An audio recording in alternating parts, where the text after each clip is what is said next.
comments are always ignored by the Python interpreter. Interpreter never checks for the comment. Comments are ignored. Still, why do we write it? Only for documentation purpose. Means making your code more readable.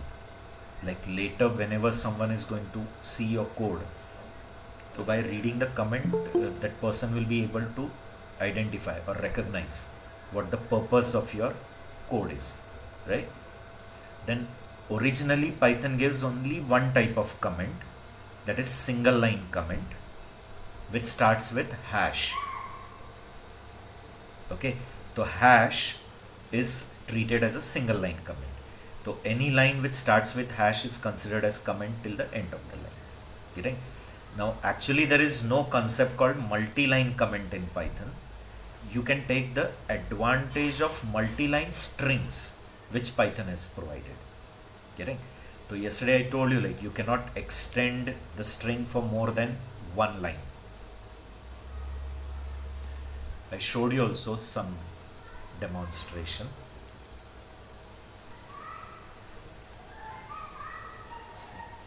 Like if I try to type the string beyond more than one line, the moment I press enter, it will give an error. So why it is? Because Python says the string can be only of single line if it is single quote or double quote. Getting? So if you want to write a string which is more than one line, then you have to use one multi-line string concept. It's also called as a doc string. Doc string means documentation string. So three quote, three double or single, doesn't matter. Now if you try to continue on the next line, it won't create a problem. Getting? And three quote complete. Now take the advantage of this multi-line comment. Instead of assigning it, leave it. Don't assign it. When you don't assign, it is ignored. Obviously compiler will ignore it. And if compiler will ignore it, why not to take it? Why not to take the advantage of it for displaying comments? Use it for comment purpose. And suppose you want to store it, then assign. But that time it won't be treated as a comment because you have assigned it. You have stored it in some variable. Okay? So comments are portion of the code which is ignored by your interpreter, right? And for what purpose the comments are, that I have told you, used for making short notes, either as a documentation or reminder of the functionality of your code. Okay, this will make your code understandable to other person also, or for you also later after some time when you will take it for study. So that time all these comments will help you. Okay, now in Python, how to write a single line comment? Just start any line with a hash. So any line which is starting with a hash till the end of the line is treated as a comment. So a line starting with a hash character denotes a single line comment. Okay, see example I have given hash. This is an addition of two number. Just in one line I am writing. Multi-line multiple assignments are allowed in Python. 5 will get stored in A, 10 in B, and then whatever is stored, its addition, that is A plus B, is getting stored in C. Okay, so this is just one expression, one statement. Just above that I have put one comment, a single line comment. Okay, then about multi-line. Ideally I said there is no specially provided multi-line comment.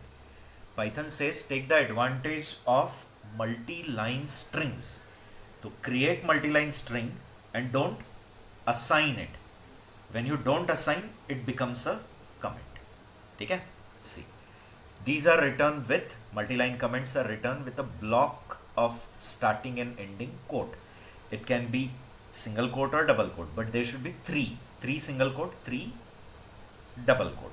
See, three double quote. This is a multi-line comment. You can go on typing, okay, and then complete it with three quote. Okay, if you assign it, then it's a normal string, and when you don't assign, compiler is going to anyway, interpreter is anyway going to ignore it. So anyway it's going to ignore it, so take the advantage of it for comment. Okay? So hope that part is clear to you guys. Is it right? Okay, good evening Anjali, she joined little late. Then moving on to the next topic. So sure, no, just quickly give me the confirmation about that whole discussion. It's clear to you,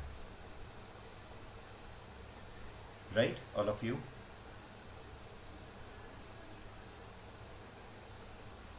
Yes, sir. Yes, sir. Okay. Now let's move on to the next important topic, that is data type. Now, what do you mean by data type? So, data type means the type of value which is stored in memory, or you can say the type of value which is stored in your variable, because variables are part of memory only, isn't it? Variables are just the name given to your memory location. So, in the memory, some memory locations are reserved, and then to that reserved memory location, you give some meaningful name, isn't it? So value which is kept in the memory, so its type we indicate by data type. So in simple terms, you can say data type means type of value which is stored in variable, program variable, or type of value which is stored in memory. Okay. Ideally, systematic definition is like that: कि data type indicates the legal range of values and the legal operations which you can do on it. That is actually a formal definition. But for you people, just to understand, the simple definition is data type indicates the type of value which is kept in memory location or which is kept in some variable. Okay? Now, Python doesn't have that rule, that is what the size is and what the range is and all. Python doesn't keep any limit only. Means the data types don't have any limit, which other languages have. Like if you go to Java or C++ or C, every data type is having its size limit. And according to size, their range limit is there. Minimum range, maximum range. Such rule Python doesn't follow. Means in Python, that data type doesn't have any size capacity. It says that whatever is your memory, that is its capacity. There is no upper limit only for it. That is what the surprising thing. Now you may say, how come it is possible? I'll explain you that too in more detail. Don't worry. Okay? But Python is a dynamically typed language. I hope this I've told you in the first lecture in features. Python is a dynamic type language. Meaning in Python there is no need to declare variable. There is no concept of declaration. You can directly start assigning the value. And the moment you assign the value, the variable is created. And what type of value you assign, it will be an object of that class. Getting? So if you are assigning whole numbers, it will be an object of int class. You are assigning a floating point number, it's an object of float class. Getting? You are assigning something which is in a single quote or double quote, it will be of string class. Getting? So what value you assign, that will be the data type of that variable. So that point you just remember, in Python, no need of declaration of variable. You can directly start assigning the value to the variable. And what value you assign, that becomes its data type. Okay? So in context of this, there are some library functions which Python has given. Library functions like id, which tells you the address of that variable, address of the variable. Then there is a type function which tells the class name of your variable, like variable belongs to which class. Then we have isInstance, which tells or which checks whether the object belongs to that class or not. Yes or no. It will return you true or false. So these are some basic library functions used in context of data type. Okay.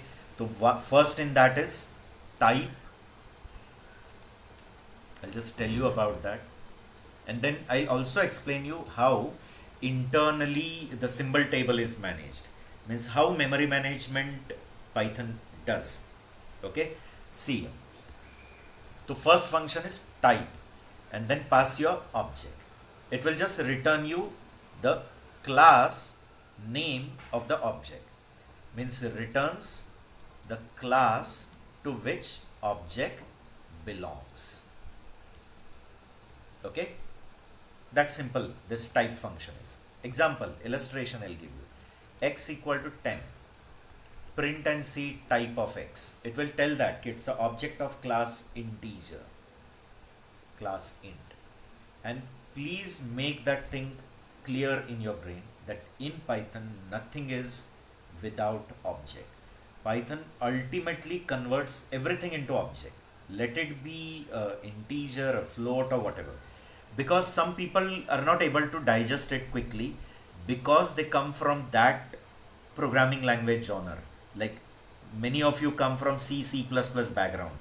So there we have primitive data type and non-primitive. So non-primitives are objects, but primitives are not object.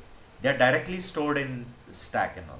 So such mechanism is not there. Here everything is ultimately an object. Getting? So, and if it's an object, it has to belong to some class. So like see, x equal to 10, so it belongs to class integer. X equal to double quote ram I am writing. Okay? And I am checking type of x. It will give class str. X equal to 4.5. It will give class float. Python doesn't have a concept called double. Python says floating point number is float. And there is no limit concept. You give any small number or any big floating point number. All are float only. In case of int also, any big number you give or small, it is an integer. Because Python doesn't keep any limit on the data type sizes. Okay? So how it is, like you'll say, how come it can manage internally? I'll tell you everything. Suppose I'm writing x equal to true. So this will be an object of class bull. Okay? Or x equal to 4 plus 5j I'm writing. So this is directly a complex number. I hope you know complex numbers. All of you are from computer background, so basic mathematics is already known to you. Somewhere in 12th you have studied complex numbers, like real part and the imaginary part. Getting? So this is a complex number. Directly complex number can be created. Okay, if you check its type, it will give you class complex. See, class complex. So in short, I hope you got it. Whenever you assign anything to a variable, the variable is created. No concept of declaration. What you assign, that is its data type. To check the data type of your object, use type function. Type returns the class name of that object. Okay. Then we have another function called id. Pass the object. It will return address. Returns address of object. Okay. So it returns the memory address. Address means obviously memory address, or more clarification I'll give you. Returns memory address of the object. Like in other language, we print address by putting ampersand, like C++ or Java. Sorry, C++ or C. Java basically doesn't allow you to print memory address. And Java doesn't give you direct memory access. Instead, it just prints a hash code, which is there in the hash table. But direct memory access is not there. That is the reason Java cannot be used for creating viruses and antiviruses and all. Because it doesn't give direct access to memory. As direct access to memory is not there, you cannot create any hazardous thing in your system using Java language. Okay. Here, if you want to print the address of an object, there is a library function called id. It's a built-in function. Means these functions don't belong to some module, and then you don't have to import that module. Means it's not in separate library, and to use it you have to import that library according to Python. So these are all in built-in scope. Means when your interactive environment start, that time only these functions are loaded in some global space, and from there you can use it. All scripts can use it. Okay? So id just returns the address of the object. Right? Now in this some more explanation is needed, that I'll tell you. See, now I'm creating x equal to 10, and now I'm writing print id of x. See, it's printing the address. Now the surprising thing is, if you assign y equal to 10, okay, y equal to 10, and I'm printing id of y, still it will print the address same. Getting? Some people are sure they are surprised if they already know CPP and Java and all. So according to that, they'll think these are two variables. So if they're two variables, their addresses should be different. Still the addresses are same. What Python says is, if there are two objects having same value, so they will never have different memory. They all will be referring to the same memory in one scope.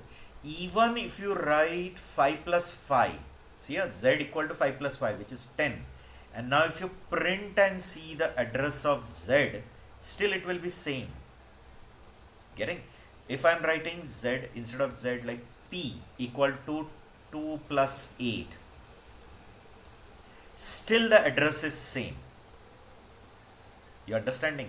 Means these are just the aliases, we call it alias, we call it as alias.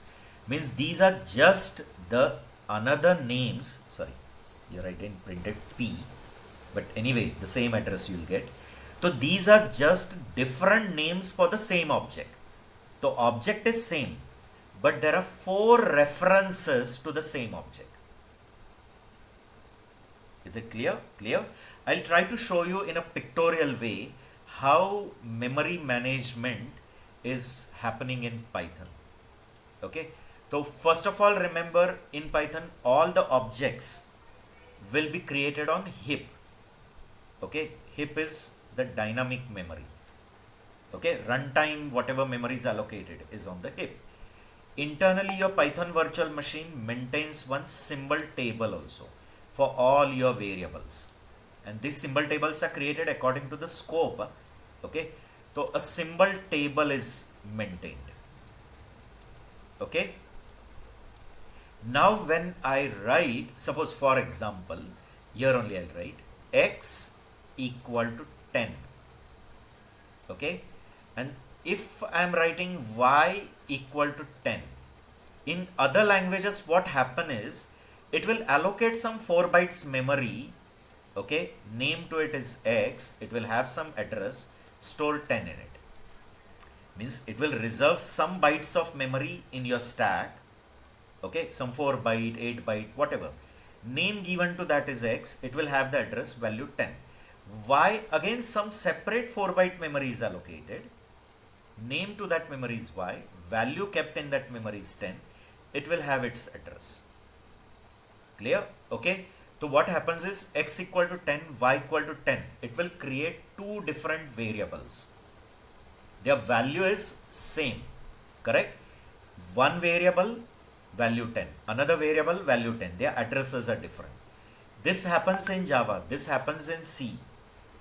But Python rule is different. See, what Python will do is, x equal to 10 when I write, it will check in the scope, means in the symbol table. Okay, is there any object referring to 10? No. So it will create an object of class integer. Please remember, when we say 10 is assigned to x, so it is not like that 10 is stored here.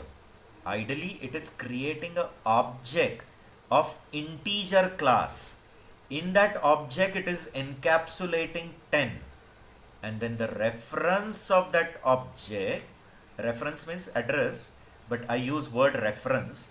So that reference is kept in the symbol table, and where the entry is done, to that entry the symbolic name x is given.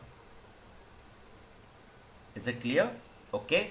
So when you say id of x, when we say id of x, it prints this value which is kept here in the symbol table, which is actually the address of this object.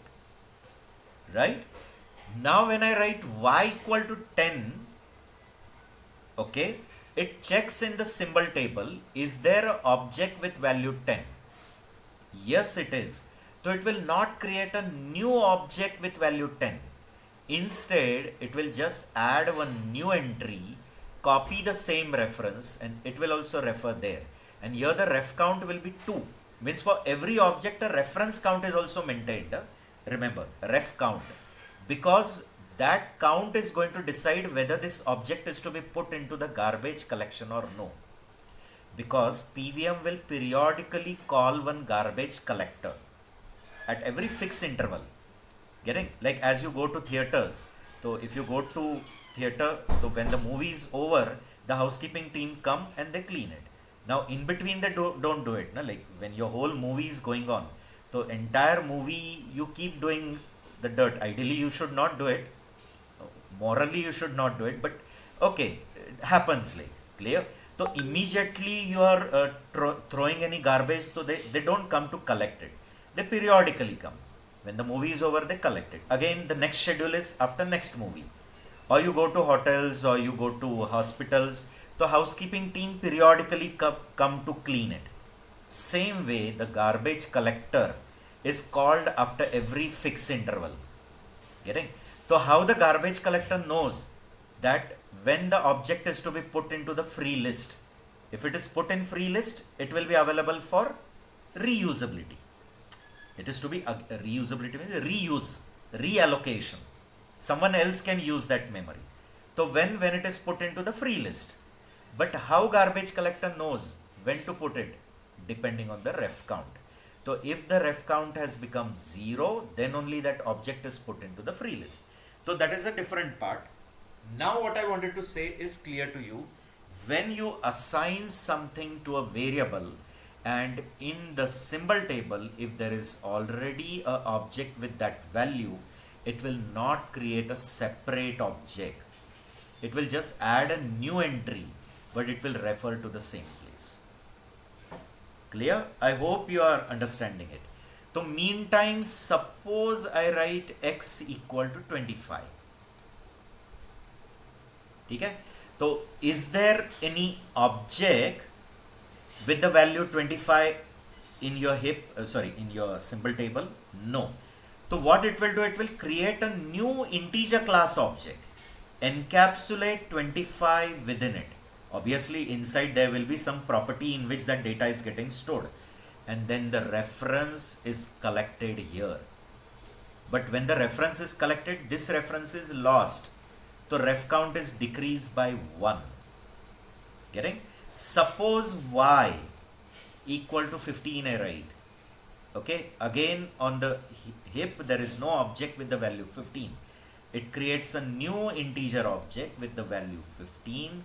It stores the reference here. The reference gone. Now the ref count becomes 0, and now this object is eligible for garbage collection. Is it clear to you? Why? Because the object's reference count has become 0. So whenever the garbage collector is scheduled, it will put this object into free list. Means reclaimed. Its memory is claimed again. Reclaimed means you got it. Okay, this memory can be utilized by someone else. Okay. So this is the principle which Python follows. Okay. So in Python, never you will have two objects, okay, with same value but different references. If that two objects have same value, obviously they will be referring to the same memory. Getting? Which I tried to show you here. I tried to justify also. See, x equal to 10, y equal to 10, z equal to 5 plus 5, p equal to 2 plus 8, and all four addresses I displayed. See, id of x, id of y, id of z, and id of p. Does it display the same thing? You got it. And the moment I assign something else to x now, x equal to 5. And now if I check their address, now whose ID is changed? Can you see? X is changed, other three are same. Clear? This is the principle applicable for all. Means for other types also the similar technique is applied. And the specialities you can assign any big value. There is no upper limit. Clear? That I'll tell you when I'll come to int data type. Okay? So is this first basic working clear to you? Means this is the principal working of Python. Okay, now only one function is remaining, that is isInstance. So isInstance returns true or false if your object belongs to isInstance.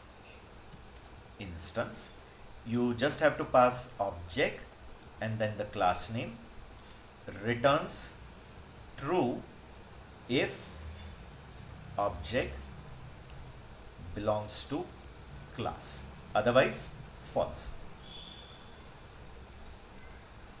Okay, so if that object doesn't belong to that class, false. If that object belongs to that class, it is true.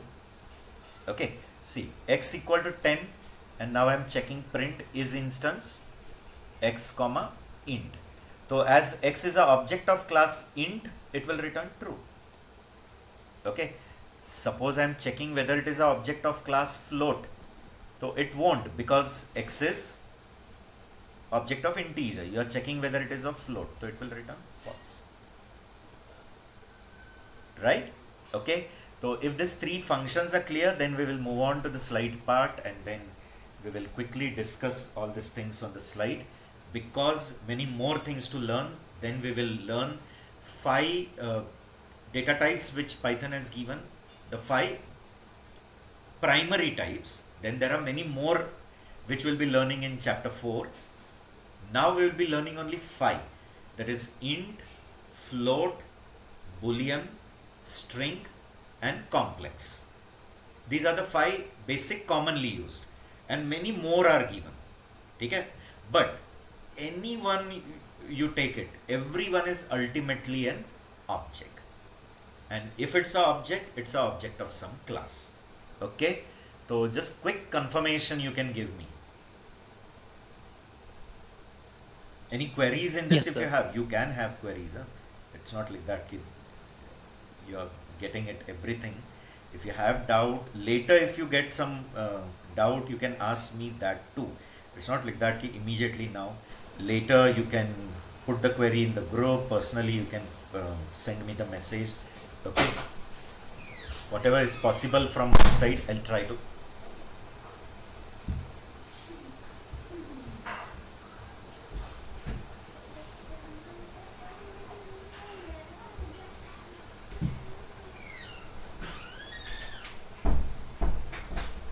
Okay, so let's move on. What is data type? That I have already told you.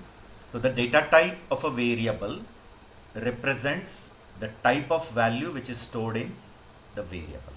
And variable is just what? A name given to your memory location. So you are reserving some memory, and to that memory you are giving some name, and the value in that memory changes. That's the reason we call it as variable. Then in Python we don't need to specify the data type of any variable, as it is a dynamically type, which we have discussed it in the first lecture, features of Java, in which this was a very important feature, that Python is dynamically typed language. Okay, then on the basis of value provided, what value you assign to it, that will be its data type. So if I am assigning a whole number integer, it will become an object of class int. I am giving a floating point number, it becomes an object of class float. That is the speciality. Okay? Then to know the data type of a variable, you can use type function. Type is a built-in function. Okay, means these are the functions which are getting loaded in some super global space whenever your interactive environments start, and then all scripts can use these functions. Means they are not present in some separate library and you have to import that library. That too is needed in Python. There are some libraries which if you want to use, you have to import it. Okay? So that is a different part. Then to check whether your object is really an object of that class, then you can use isInstance. So to check whether the variable is of specified type, isInstance. Then to get the address of your variable, there is id. Okay. What type returns, I have already told you, returns the data type of the variable. Example, x equal to 5, print type of x. It will display class int, right? Then is instance returns what? True or false, depending on whether the object is belonging to that class. If the object belongs to that class, true, otherwise false. So true if the data type matches as mentioned, and false if it doesn't. Example C, a equal to 1 plus 2j. It's a complex number. So a is automatically a object of class complex. Right? So a is a object of class complex. Now you want to check whether really a is a object of complex. You can use is instance a comma complex. So if a is a object of complex, it will return true, otherwise false. Getting? Java is also having such similar thing, but not a built-in function. Java is having a operator which does the similar work, but that operator is instance of. If you are from Java background, then you can immediately recall it. Okay, I'm sure like all of you are, many of you are working only in this. This is one special batch which I'm seeing. Very few are in academics, like maximum are in working background. So you already have experience with some languages, right? Like in Java, it is instance of. Okay. Then coming to ID. ID returns the address, object's memory address, right? X equal to 10 I am writing, Y equal to 10. When I'm printing their addresses, you can see their addresses printed as same. This thing, shortly I'm going to explain it with a diagram, okay, how the memory management Python does. How Python internally manages memory on the heap, and how they maintain the symbol table, and how in Python two objects with same value will never have separate memory. They will be just two different references referring to the same object. Getting? It's like alias. Alias means, you know, like one person only having many names. You have an official name, grandma calls you with some another name, your mom calls you with some another name. So these are the multiple names, but all are referring to the same thing. Okay? Now x equal to 15 when I write, and then I try to print its address. Now y address will be the same one, but x address is changed. Okay? See, this will quickly see it in a diagrammatic way. Still after this, if you have any confusion, you can sure ask me. We'll assume this is the symbol table which the PVM is internally maintaining. Now I'm writing x equal to 10. When I assign x equal to 10, actually what the type of value is, according to that the corresponding class object is created. So it creates an object of int class. Class int object is created.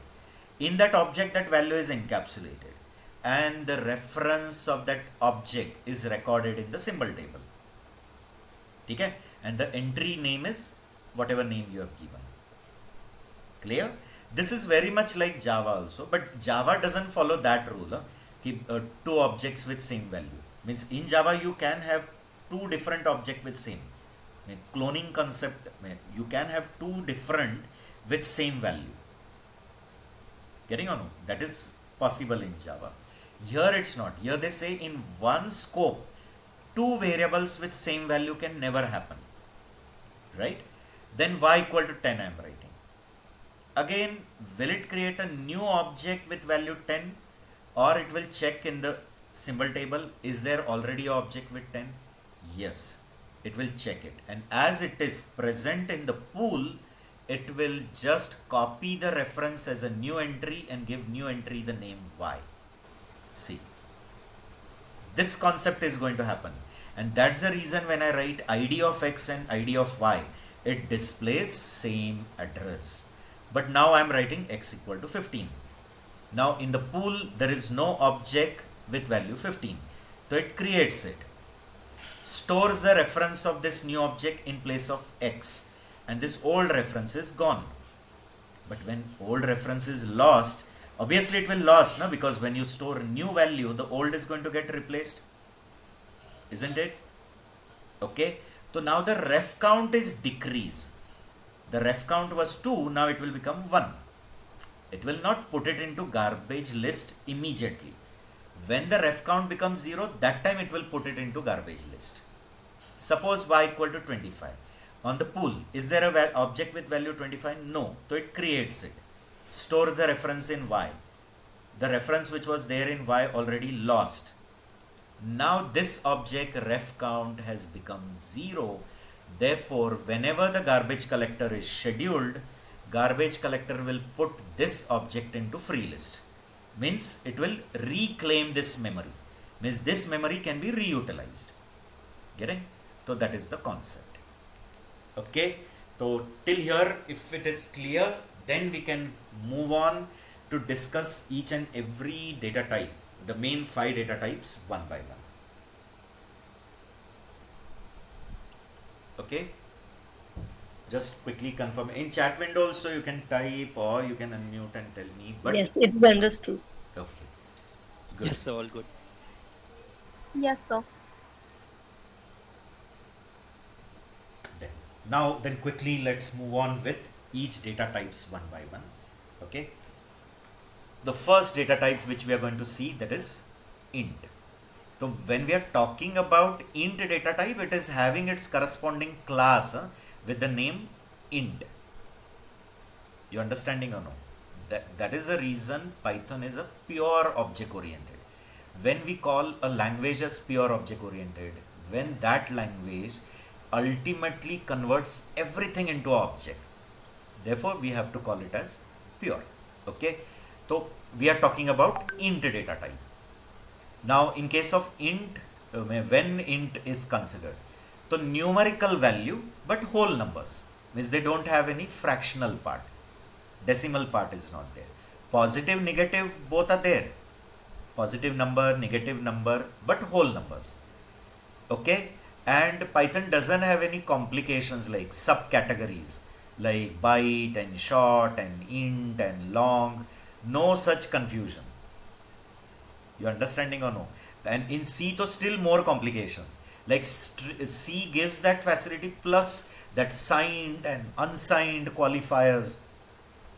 No such confusion. So simple they have kept. Whole numbers. Python says if you want to store whole numbers, create an object of integer. Don't bother about the upper limit, which is there actually in C. Like if you have char, it is 1 byte, then int, depending on the system, it is 2 byte or 4 byte, then long is 8 byte. Python says no upper limit. Don't bother about the upper limit. Whatever is your memory, that is the limit. That is the surprising thing. Clear? So int, just remember when you want to store numerical whole numbers. Whole numbers, numerical values, but which are whole number, then go to int. Positive, negative, both allowed.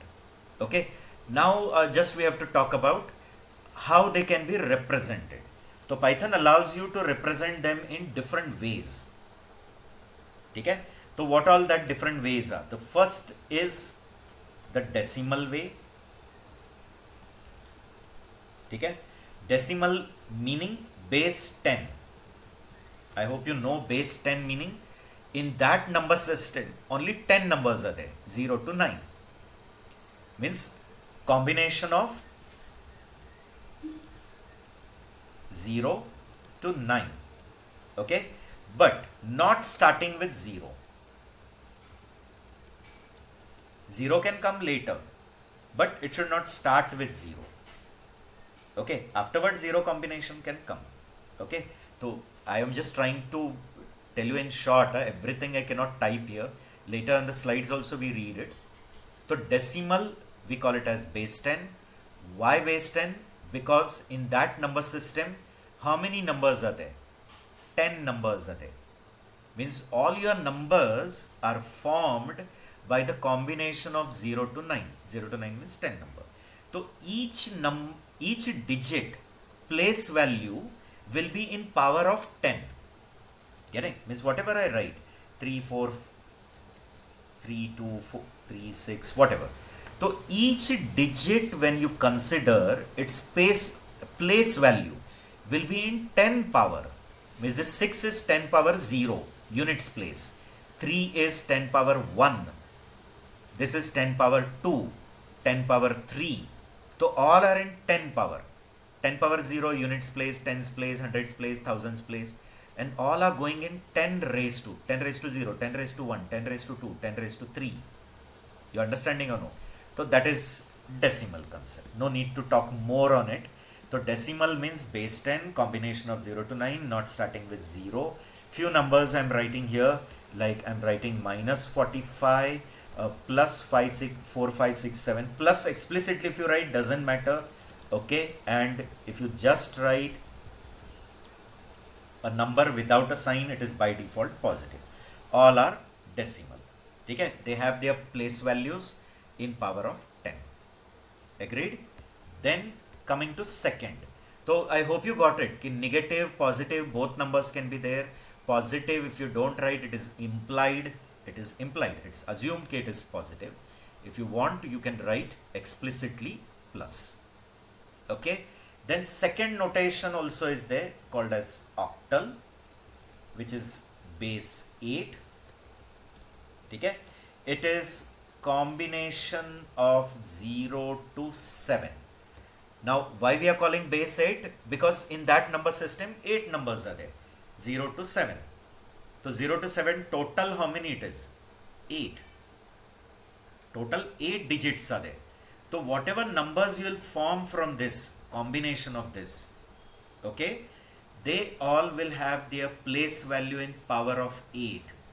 Like here we have in power of 10. Okay, I'll show you here. Whenever I write a decimal number like 346, so they all have value in 10 power. 10 raised to 0, 1 into 6, 6. Okay, 10 raised to 1. So 10 raised to 1 is 10 into 4, 40. That's the reason it is in unit place. 10 raised to 2, that is 100. So 10 raised to 2, 100 into 3, 300. So it's 346. You got it. But in case of octal, the same thing if I write in octal notation, 346. So 346 in octal is not same as 346 in decimal. Decimal 346 is different in octal. See, this is 8 power. Everything is in 8 power. 8 power 2, 8 power 1, 8 power 0. So it is 8 power 0 is 8 power 0 is 1 only, 1 into 6. Then 8 power 1 is 8, 8 into 4, that is 32. Getting? Now 8 raised to 2 is how much? 64. 64 into 3. Getting? So 16 into 3 is 6 3 is 180 plus 9. Getting? No? So it will come 189 or something. Isn't it? Just check it. Okay? Whatever answer. So what I'm saying, 8 raised to 2 is 64. No? So 64 into 3 you will do. Right? Isn't it? This is 12 and this is 80. So 192 it will be. Okay? And then whatever total you take, that is the decimal of this octal. This total whatever you will take, its decimal, where this is the decimal and it is the decimal of this octal. So 346 octal is this in decimal. Is it clear to you? Okay. So I hope you're understanding what I'm trying to tell you. Now, but how to represent it's a octal? So see, combination of 0 to 7, but it should start with 0 O, because many know only 0 in C, C++, Java. There they start only with 0. Means in those languages, if you write 35, it is decimal. But if you write 035, it is octal in those languages, C, C++. Here you have to write 0 O. O can be uppercase, lowercase, doesn't matter. So start with 0 O or 0 capital O, doesn't matter. Is it clear to you? Okay. So see, if I am writing minus 0 O 45, it is octal 45 plus 0 O 35. or just I'm writing 0035. These all are octal numbers. You understanding? 00101. Don't call it as 101 or don't call it as 5 in binary. It is octal 101. So octal 101 will be, this is 64 plus 1, 65 it will be. Getting? I'll take examples. But just remember that whenever you precede it with 0O, it becomes octal. O can be uppercase, lowercase, and combination 0 to 9. So if you write like this 0O39, will Python give error indicating invalid literal 9?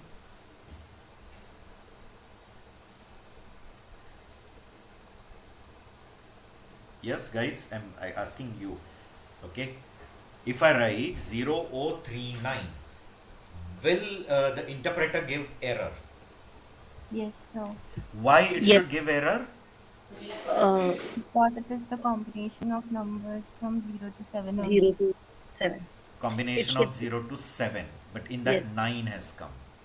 And these are commonly asked questions, like in many forums also when I read, many people, those who have already given interviews, and then they put what the questions were asked. So I keep seeing their forums questions also. These are all the silly questions they ask, like to check really you know the basics or not. So it is sure going to give you an error because it is an invalid digit in octal combination. In octal combination, this is a wrong number. Okay? But tell me, if I am writing print 0O35 or 0 minus 0O101, so what do you think, what should be the output? One example what I said, 0O35. So remember 35, but I have preceded with 0O. So it is octal, and as it is octal, it will take it in 8 power. 8 power 0, 8 power 1. Right? Will this be 24? And this is going to be 5. So total is 29. So it will display 29 in decimal. Means 29 in decimal is 35, 0O35 in octal. Okay. And another example I had written 101 in octal. Na? Okay. Sign minus. So here also 8 power 0, 8 power 1, 8 power 2. Clear? I hope all of you are carefully hearing me. Right? So 8 power 2 is 64. 64 into 1 is 64 only. This to no need because it's multiplied with 0. And this is going to be 1. So will it display 65? Yes. So 65 in decimal is 101 in octal. You can do it also, na? Conversion, like all these conversions you are sure taught in somewhere in your academics, a very beginning. Like if you have done engineering, so initially in engineering, BCS, everywhere you have been taught with the number system, right? You'll divide by 8. So 8 8s are 64. Remainder is 1. Then again 8. 8 1s are 8. Remainder 0.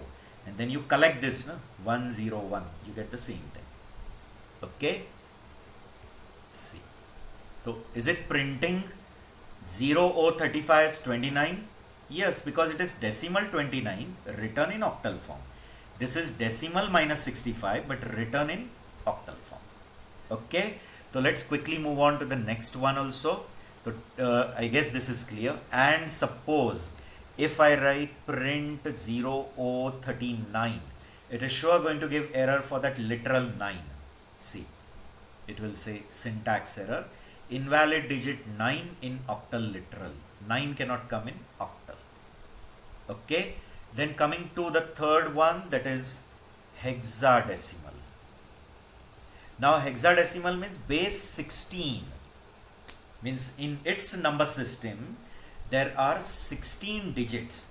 So now 16 means some may be surprised that after 10 it will become 2 digit. So how it will represent? So after 9 when 10 come, which is a 2 digit, it will represent as alphabets. Okay, So it is combination of 0 to 9 and A to F. Getting? Now A to F, uppercase, lowercase, both allowed. No some specialization. Upper and lower is same. And start with 0x or 0 capital X. Both allowed. Okay? Now in this case, suppose I write 0x 45 or I'm writing 0x 35. Okay? Or I'm writing 0x 101. Minus plus doesn't matter. Now you have got that idea. Okay, in all three notations, sign is allowed. Plus sign or minus sign or no sign. Okay? Or I'm writing 0x bad. BAD. Clear? Okay? Or I'm writing 0x B. Honey bee. BEE. Clear? So, is it valid? Right? So, it is valid. Why? Because in this number system, you have 0 to 9, that is total 10, and then this above 6, that is A, B, C, D, E, F. So, A is 10, B is 11, that way. F is 15. So, 0 to 15 means total 16. No? Getting or no? Clear? And all values will be in 16 power. Okay, so now tell me if the same example, but instead of 0O, I am writing 0x, and here also 0O, 0x. I am not pressing enter, I am expecting the answer from you guys. Okay, if these are your values. Okay, so how it will represent it? As it is 0 x preceded with 0x, so it is hexadecimal. So hexadecimal 35, how much is decimal? So it is 16 power. It should be 53. I did it orally, mentally I did it, but for you people I am telling 16 raised to 0 into 5, that will be 5 only. 16 raised to 1 is 16 into 3, 48, and when you'll add 48 plus 5, it is 53. And same way, if I'm writing minus 0x 101, okay, so it is 16 power 0, 16 power 1, 16 power 2, correct? Right? Now 16 power 2 is 256. Yes or no? Some squares you should know. So 16 square is 256, and 16 raised to 0 is 1, 1 into 1 is 1. The total is 257. Clear?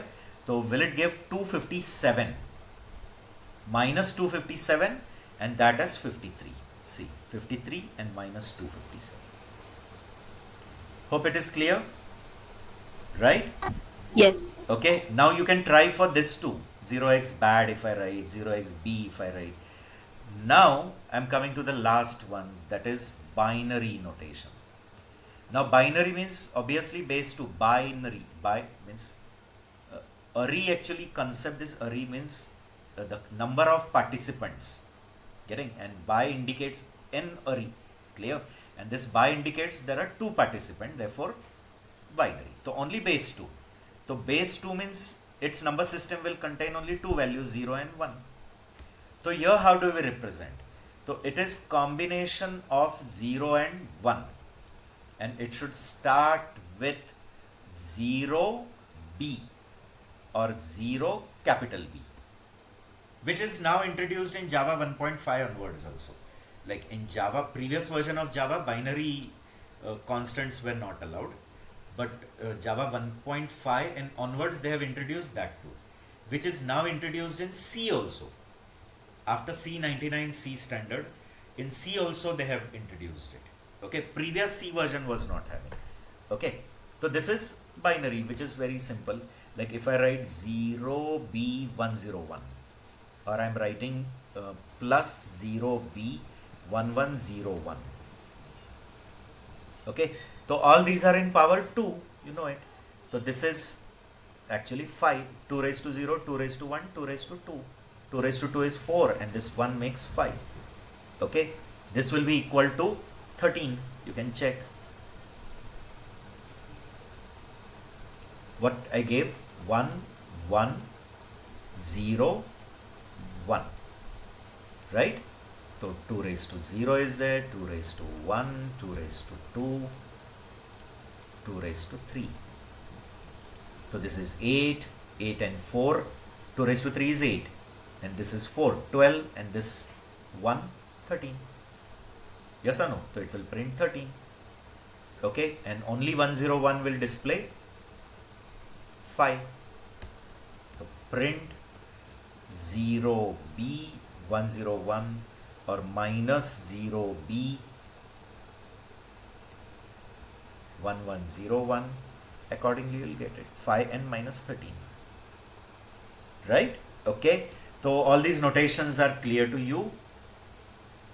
These are only the 4 notations. There are no other way. So 4 different notations in which you can represent integer. And to all these 4 notations, preceding sign can come. Okay. There is no limit. Upper limit concept is not there. You will say, then how does it internally manage? Like, see, if I'm writing x equal to 2-digit number, no problem. It doesn't complain. Other languages, what they do, if you go beyond the limit, so there are some strict type language like Java, it will sure complain. C doesn't complain, but it will truncate the value. Whatever goes above the capacity is lost and you get the cyclic value. Getting? So above the capacity, whatever is gone is lost. Here it's not like that. It says you give any big value, I'll accommodate depending on the memory availability. See, I'm assigning any big number, no problem. You print it, it will display that value. Getting? If I assign still big number, no issues. Okay? It will still print it. Now you may say, like, how it is internally doing. And every time the size is different now. This x size and this x size and this x sizes will keep varying. Okay? The size is not fixed. That is depending on the value. Actually, what happens is internally, okay, whenever you create an integer object, it is having some basic capacity, as much it can accommodate. Getting? But if you are giving some value which is going beyond that capacity, so it will just attach one node and put it into the linked list. See now, if you have studied data structures also properly in your academics, like somewhere in your academics, you have studied data structures using C, and then you implemented your linked list and doubly linked list and all that. How Python is internally making use of that linked list. Getting? So it will have its some basic capacity, but beyond that, if it goes, it doesn't give you error or it doesn't lose that value. It will just give an extension. It will create a new node, put the extra value there, attach it to the linked list. If your value is still beyond that, it will create another node, attach it with the linked list, store the extra value. And you don't bother. PVM will take care of managing whole linked list and all. Getting or no what I'm trying to tell you? Okay. So everything is abstract to you. Abstract means your understanding. No? That is kept hidden to you. You don't bother about how the internal linked list is managed. But as you go on giving the value bigger and bigger, it won't complain. It will just create a new node attached to the linked list. Create a new node attached to the linked list. Getting? So hope it is clear to you. And the type, if you check, it will be still an object of class integer. See, class int. Okay. Then later I'll tell you how to find their size also. Means for that too, there are some methods which give you the size of the object. But when you try to find out the size, never the answer will be always same. You're knowing it. Like now you got 8, so maybe after some time you may get 18 also. Why it is like that? Why we don't get the same size? I have just shown you now pictorially. Okay? So now quickly we'll move on to the slides part. This data type is used to represent whole numbers or integers. Okay? So whenever you want to represent a integral value, which is whole number, then use int. And there is no concept called long and byte and short and int and then unsigned and signed. So such complications are not there. Python says int directly. So in Python 3 there is no long data type. Int is only capable of holding long. That way they have made. Now on the slide I have quickly winded up in one line, but explanation I have given you properly in detail, that int can be represented in different forms like decimal, octal, hexadecimal and binary. Okay, I'm writing x equal to 5, type of x, obviously class int. Okay, on the slides two short things I write, but while explaining I've given you the detail about that way. Okay, now one question I'm going to ask you, the answer for that, I'm writing 101, I'm writing 0O101, I'm writing 0x101, and I'm writing 0B101. Enter. So what do you say? What should be the answer? Try doing mentally instead of typing in your idle environment and doing it. Okay.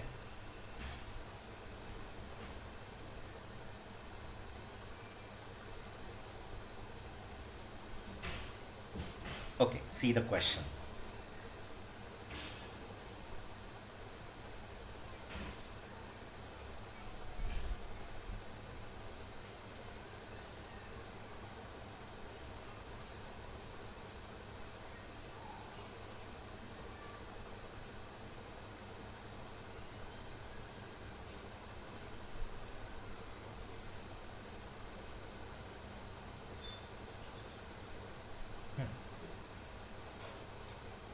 Yes, expecting some answer from you.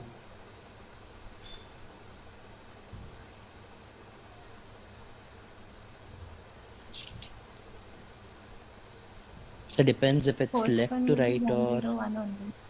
Pardon? Okay, first I'll hear Gautam. He's saying depends left to right or right to left. But all our addition, the plus thing is there. So plus is having same precedence. So its associativity is left to right. It will go from left to right.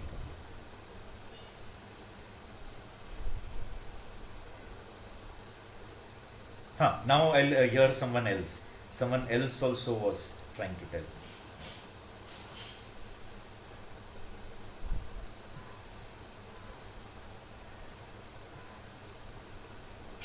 So Huh? 0B101 is not defined. 0B101 is not defined. Yeah. It is defined. No? That is equivalent to octal. Yeah. Binary. Sorry. Yeah, binary. ठीक है? So See, will the answer be 428? 428. Someone has given answer 428, right? Okay. Who answered? I don't know. Who answered? Divya? Yes, sir, I answered. Okay. Answer is right, 428, but we'll just discuss it. Okay. Now, first value I had given 101. Now, this 101 is not preceding with 0O or 0B or 0X. So, this is decimal. So, it is 101 only. Second value was 0O101. When I write 0O101, this is octal. Isn't it? So, it is 8 raised to 0, 8 raised to 1, 8 raised to 2. So, 64 plus 1, it will be 65. Then the third is same, but precede with 0x. So, as it is 0x, it is hexadecimal. So, hexadecimal means 16 raised to 0, 16 raised to 1, 16 raised to 2. Now, 16 raised to 2 is 256 and 1, 257. Right? And the last is 0B101. Just now I told you, the fourth one, whenever any number is preceded with 0B, it is binary. And it is base 2, combination of 0 and 1. So this is 4 plus 1, 5. And now when you add it, you should get 428 only. Isn't it? This is 12 plus 6, 18. No? Right? This is 12. And this is 4.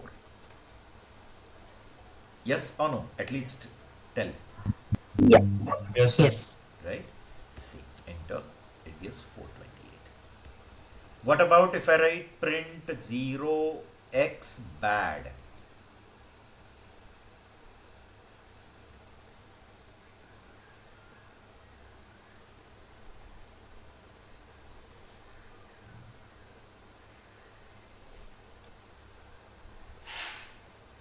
Zero x bad I have written. ठीक है? तो 0x bad means it is hexadecimal. B A D. So it is everything in 16 power. 16 power 0, 16 power 1 and 16 power 2. Okay. Now 16 power 2, you know it. It is 256. Right? Into 11 it will be. Why? Because B is 11. A is 10, so B is 11. Isn't it? This is 16 raised to 1, 16 into 10. Okay? And last is 16 raised to 0, 1 into D, but D is 13. Okay? Now, what will be 256 into 11? There is a short Vedic trick to multiply anything with a number with the 11. Okay? 6. This addition is 11. Okay? Then this 7 and that 1 carry 8. And last is 2. So 2816 plus 160 plus 13. Quickly tell me the answer. And 13. 3006. No, no. 2989. 2989. Right? 2989 it should be. ठीक है. Coming back. See. 2989. 2816, 160 and 13. You add it. It should be 2989. Okay, no problem. No issues. Okay? Just simple examples I took. Then quickly we'll go to the next data type, that is float. Okay. Now again in this case there are no subcategories like double and long double which is there in other language. Here they say any floating point number you want, use float class. It is an object of class float. Okay. So numerical value only, float is to be used when you have numerical values but which are not whole numbers, which have a decimal part, a recurring decimal number. Getting? Which can be a very big number or it can be a very small number, scientific number. So that time we go for float. Getting? So float can be represented actually by two ways. That too quickly I'll tell you. One is the standard fixed notation. Fixed notation means you are not doing any normalization on your number. Okay, whatever the floating point number, keep it as it is. Getting? Like this. Digits, dot, digits. There are some digits, then a dot sign, and then a digit. And before that there is a sign also. Plus or minus or nothing. Nothing means it is assumed positive. Okay. But when your number is normalized in a Mentisa exponent form, I'm sure this you might be remembering in 11th, 12th physics practicals and all, where we used to take the readings and then whatever that readings were, they were magnetic practicals and all. The readings used to be too small or too big. So they used to teach us like in the table how to enter that reading by normalizing it in a Mentisa exponent form, in 10 power form. Getting? So that is called as scientific. Okay. Now scientific notation is like this. Digits, E and then digits. Okay? That after E whatever you write, that is treated as exponent. Okay. So you can write in this way also. Mentisa. Okay. E and then exponent. Getting? That way. And that E can be lowercase or uppercase. Doesn't matter. You can write capital E also or small e also. So example I'll tell you, suppose the number is like this 0.000145. So I have written this number as it is. So it is fixed notation. But when I'll write it like this 1.45 E, and 5 places I have shifted minus 5. See here, when I'm writing this dot, I have shifted 5 places here to the first non-zero number I have got. First non-zero number. So I have made it as 1.45 E minus 5. Now 1.45 E minus 5 means 10 raised to minus 5 into 10 raised to minus 5. Okay, so I hope you're understanding. So this is the scientific notation. Okay, 1 minute. Avani, Arnav, अरे काय बोंबलताय, दरवाजा बंद कर. हाँ मग जा, पण दरवाजा बंद कर. काय ओरडताय? Okay, sorry for interruption. Continuing. So when you normalize that number in this form, see 1.45 is your mantissa and minus 5 is the exponent, and it is assumed that this minus 5 is 10 raised to minus 5. Clear? Okay. So hope it is clear. It can be any big number or it can be very small number too, like this .78965. So here also you can write like this 4.5634789767 E plus 4. Why? Because I have shifted it to the left side. So when it is shifted left side, so it will become 10 raised to 4. You understanding or no? This whole thing into 10 raised to 4 is same thing. Okay. So you got it, I hope. Yes, sir.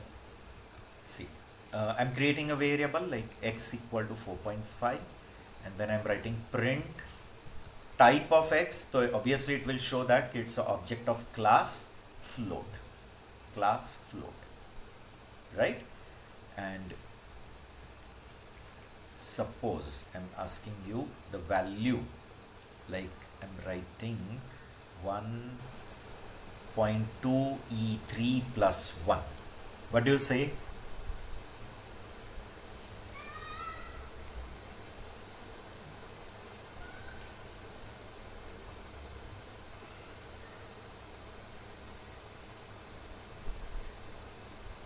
What should be the answer? Or I'm writing 100 over here for time. 1.2 E3 plus 100.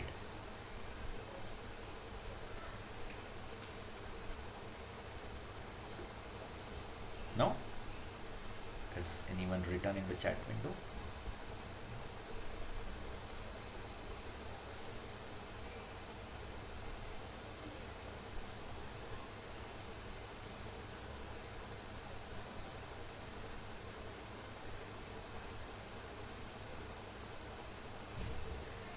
No, not a single person. 1.2 E3 will be how much? 1.2 E3 will be how much?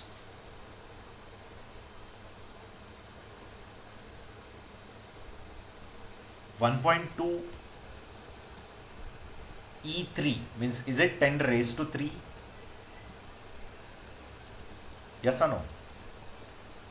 Is it 1300 or something? 1300. Right. It has to be 1300. Because 1.2 E3 is 1200. Mm-hmm. Yes or no? 1.2 into 10 raised to 3. 10 raised to 3 means 1000. 1000 into 1.2 is 1200. And plus 100 is 1300.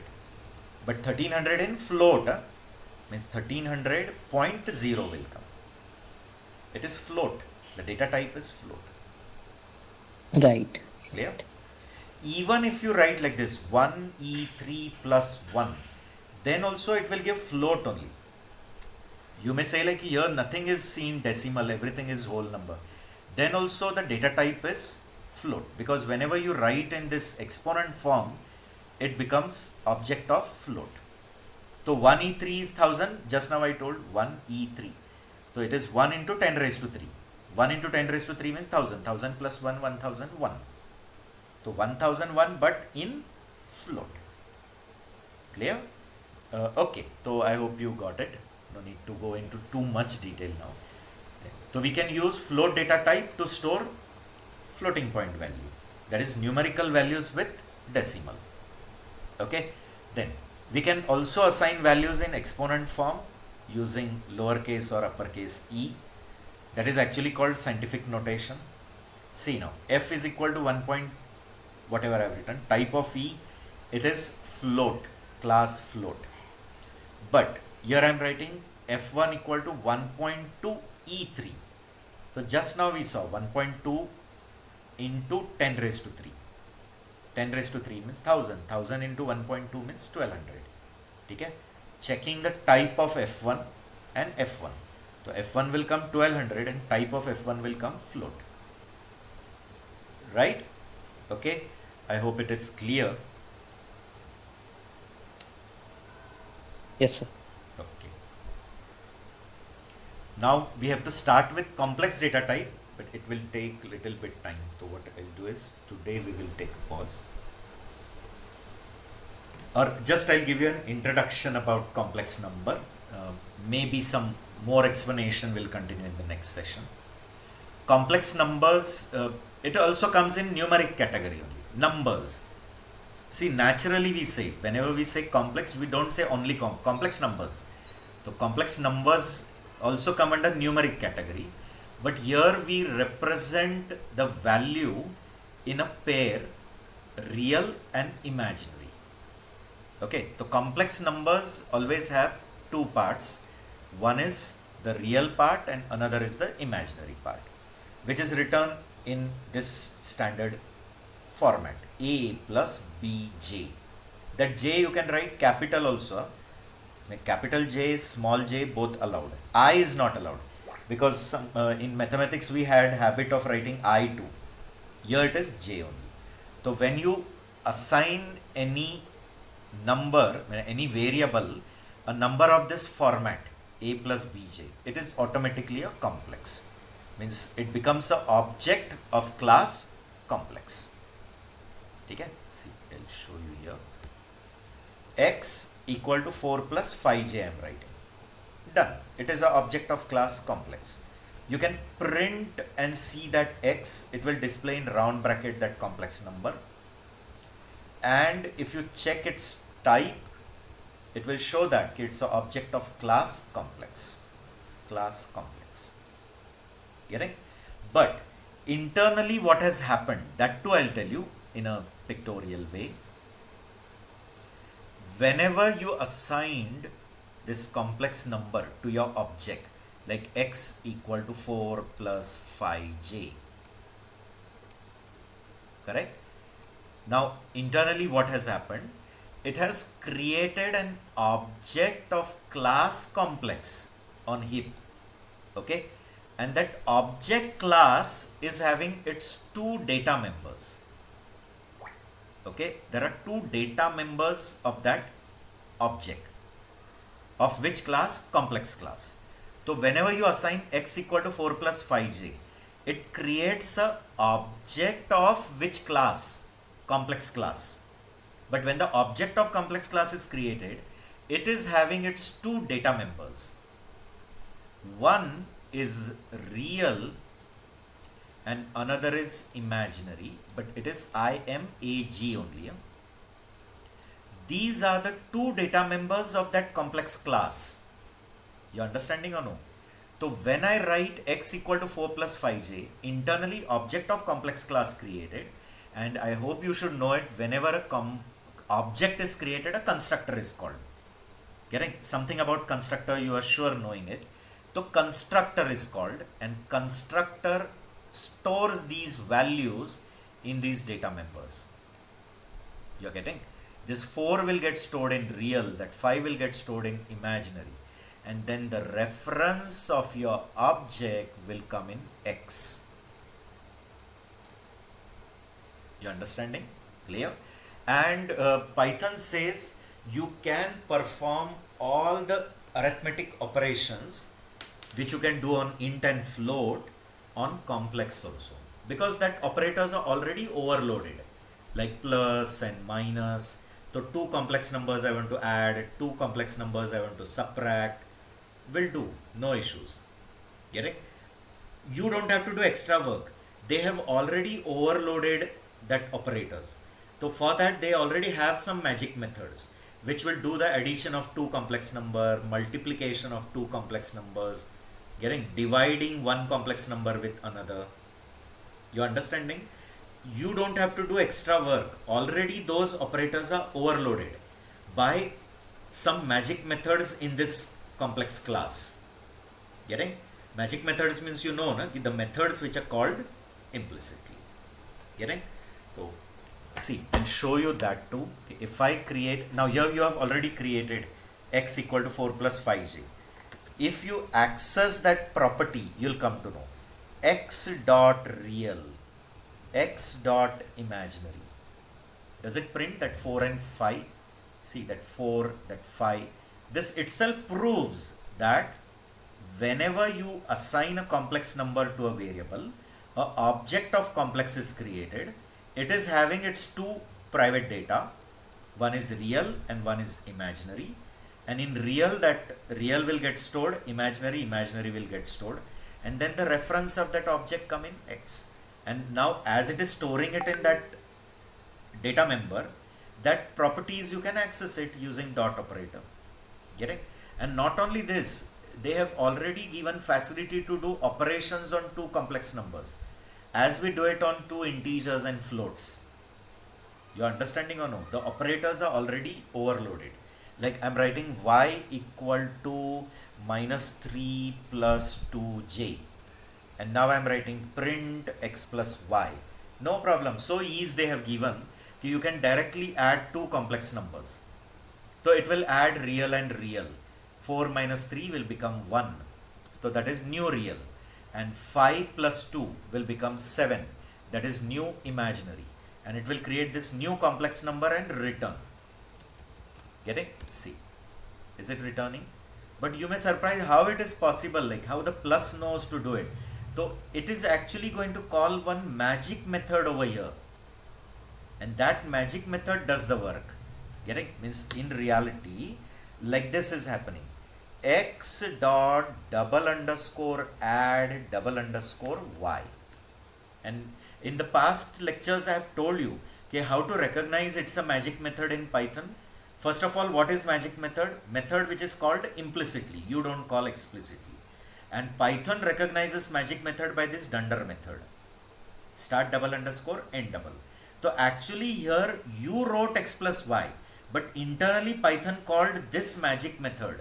So who invoked it? X, and y is the parameter. Y is the parameter, x is the invoker. Inside it will add these two complex real, imaginary, create a new complex number, return, that print displays on the monitor.